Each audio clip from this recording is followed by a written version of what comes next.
how much do you tweak coming off a season like last year? Do you tweak a lot during the offseason? Yeah, I mean, there's always something.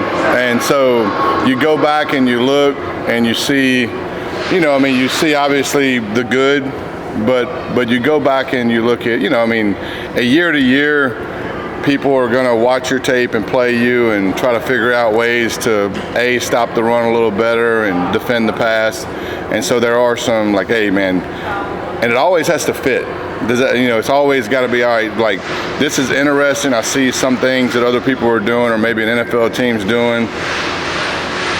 Does it fit, and how expensive is it? How expensive is it is very important. Because it's very expensive on the players, then I won't do it, because I'm very careful with the amount of stuff we do, because I do think there's a tipping point. I do think 90-something% of people in my job do too much. I learned that years ago from the people I work with, and so I'm very careful with the package being a certain way, being able to rep it a ton to where you're good at it.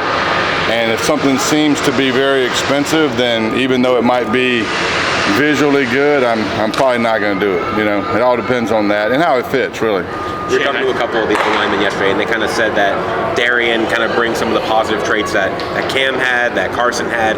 I guess just what does Darian do that makes him Darian, I guess? Yeah, I mean, he's got an understanding of the game. He really does. He's played a fair amount of football, obviously. His demeanor is very even keel, which is important, especially at that position, because there's going to be bad things happen. It's not even your fault. It happened today. I mean, we had some bad stuff happen, and I have to watch the tape to see, where the fault lies. But sometimes it's not your fault, and so I think it's the number one character trait of really good quarterbacks is being able to move on. And he has that demeanor where nothing really affects him too much, and I think that's important. You look for that in a quarterback. You try to find that character trait, because, the ability to throw the ball, that matters. The ability to do all the other stuff matters. Make the 10 people around you better matters. But the ability to overcome negative things matters probably the most. And so there's a lot of people out there that can throw the ball in shorts. Does that make sense? You go watch these guys, and a lot of people can throw the ball in shorts. But when you put 11 on 11 out there and you start factoring in, backed up on the 1-yard line in College Station and having a pick six, what's the next rep going to look like when 100,000 people are booing you, your own fans are booing you, everybody hates you?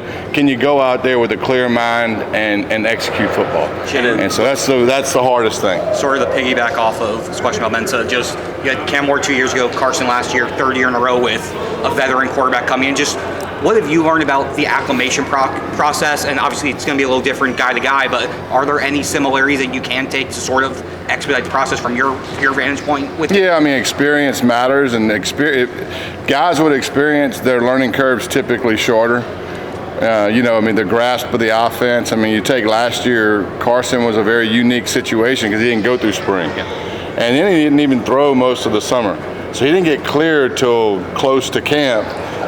And then we had Notre Dame game 1. And so he learned the offense in a different way. It wasn't from reps. It was more from watching reps and meeting and doing all the other stuff. And so it's nice to have a quarterback go through spring, obviously, and get reps and make those mistakes in spring practice to where, you're on the exact same page when it comes time that you need to be on the exact same page. And I guess one of the bigger things is figuring out, because everybody's a little bit different in what their comfort level is, I should say. And so figuring out, hey, man, this is certain people feel really good about these kind of concepts, and certain people feel really good about these kind of concepts. So you gravitate to the ones that they're very comfortable with, and obviously we're not at that point yet. We've had 2 practices and no pads. But ultimately, that's a journey you take with every quarterback, because every quarterback's different. I don't want robots anyway. I want their personality to shine through. And I've said this a million times to recruits and our quarterbacks too, is the offense will morph around you. I don't try to force feed a certain way. However your personality is, this offense is going to morph itself around you. And so certain things that you do well will shine, because that's just the way we'll go. And so, that's just the process. Coach, we're talking about personalities and demeanor, and I can't help but notice, and we're going to talk to Coach Heatherman after. he's running around like a wild man. Yeah. I go over to you and you're like, and you do notes and you're just. Do you ever look over there and be like, what? I love looking at Corey. Like he has the best gait of anybody I've ever seen, and it's long. And so, but I will say this: the difference in general between the two people you just talked about. And if you think about this, you're not going to get this until you're driving home and you're going to be like, oh shit, like I get what he's saying. But defenses can't punt. Does that make sense? Yes. So if they mess up, they score. So if we don't get a third down, we punt, which is not good. Like everybody's booing you and everybody hates you. I hate myself. And so like everybody hates everybody, but we don't give up 7 points. And so defense is just wired a different way, and that's a good thing. Like you can't have, offensive coaches. I need to be a reflection of the quarterbacks, and so they can't look over at me and see a guy that's going crazy and me preach to them, hey, you be even killed, but I can be a maniac. You know what I mean? So now at practice, I will tend to do things like on purpose to try to rattle of certain people. But ultimately, the difference between, in my opinion, now everybody's got their different opinions, but the difference between practice and a game, you'll very seldom see me do anything up or down. Like if it's the worst play in the world, I'm typically going to move on, and if it's the best play in the world, I'm typically going to move on. And so I treat triumph and disaster very similar. If you've ever read the poem "If" by Rudyard Kipling, I would read that because that's a stanza in that poem. So, Coach, there's a very, very juiced running back room, obviously being able to bring everybody back. How nice is that for you to be able to game plan around the strengths of a lot of elite backs that do a lot of different things at a very high level? Yeah, I mean, the running back room is obviously a huge strength, and we're stacked in that room. I mean, we're comfortable. We're going to be comfortable with the fourth or fifth guy probably playing in that room, which is a great thing. And I've said this a lot, but that position takes the most abuse on offense.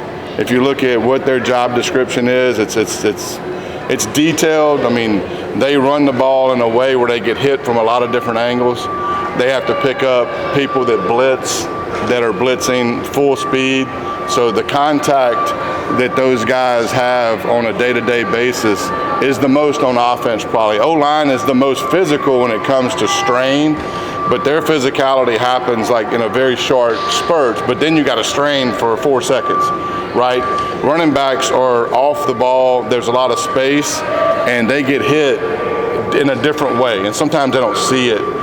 And so we like to share the abuse, I call it, at that position. So it's good to have that position to be, deep, and it's great to have a guy like Mark, who's probably the best leader, or at least one of the best leaders I've ever been around to lead that room. Shannon, with the offensive line, you guys go from having a group that had a lot of continuity for 2 years straight to sort of having to reload, at least in the starters. Just your thoughts on the potential of the group that you have. Obviously, you have a lot of returns, a lot of good freshmen coming in, and just the process of basically rebuilding that line. At least, yeah, I mean, unfortunately, you can't play for people forever. People have to move on and live their lives, and so we are replacing some talented guys in that room.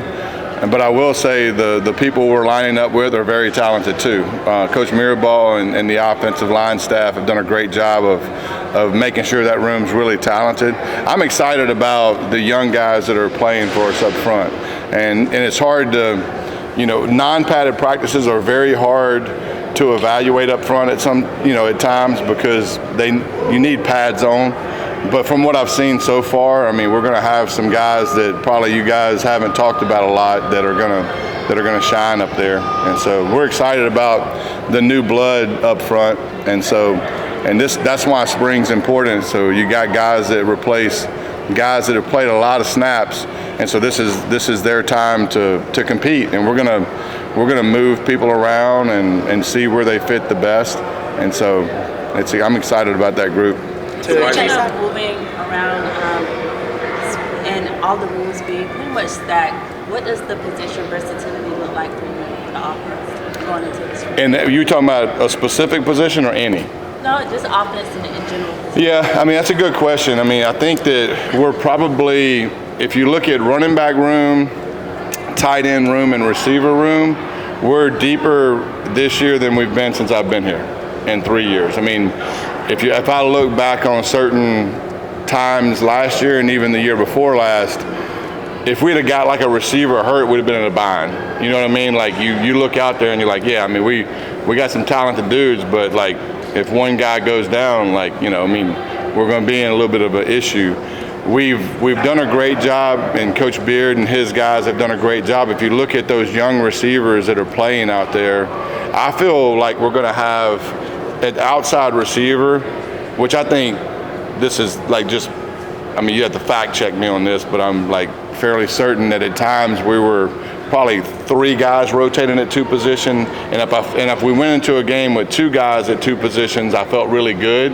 I think we'll have 5 or 6 outside receivers that can play, and which is like huge, because those are the guys, they run the most because they stretch the field. So you'd like to have more of those guys playing. Insides, I'm not saying that they don't get tired. Like Malley don't get tired a lot. So I mean, he's just one of those guys, you know.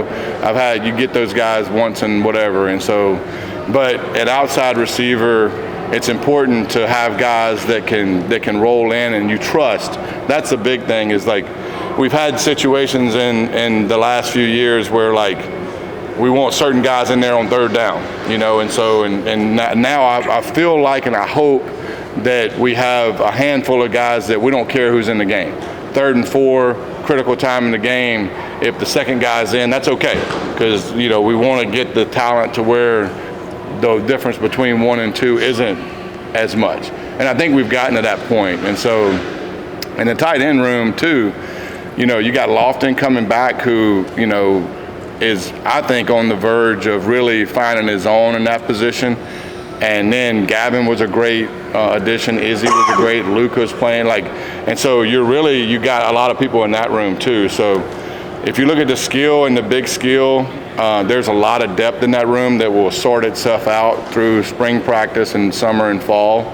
And then the O-line is really the one where you're looking at and you're like, okay, like we're replacing the most guys up front because those are the guys that were in positions that left. And so we're going to need some guys step up in that room, and we will. I mean, we trust those guys and we trust the people we're putting in. So, and more importantly, I trust Mirabal with my life to develop an O-line. There's nobody out there better than him, so I just shut up and let him do his job.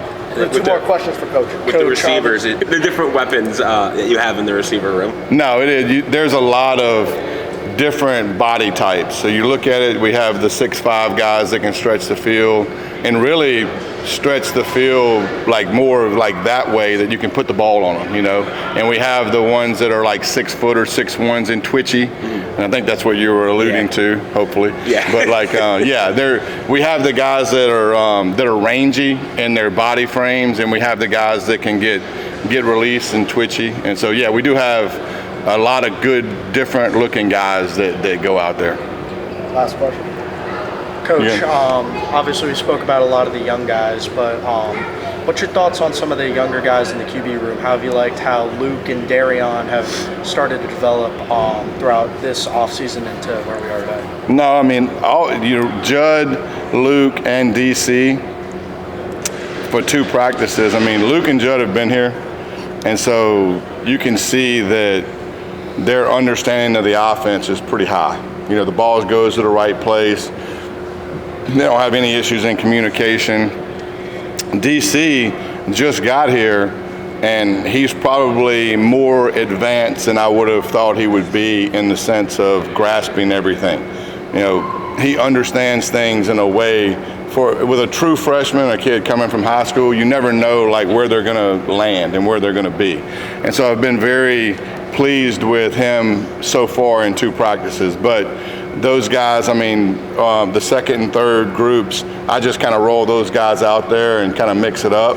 And ultimately, the competition will be what it is. I mean, it's easy at quarterback to evaluate because either the ball's moving or it isn't. You're either punting or you're scoring. And so, you know, I mean, and look, whether you want to believe it or not, I mean, it's a direct reflection of you know, however that way goes. And so it is what it is. That's the position we play. And so, but I've been very pleased with all those guys, and their attitudes are off the chart. It's a good room as far as camaraderie, which is, I try to keep that number one in that room, because you got to compete, you got to do all the other stuff, but you also got to support the guy that's out there.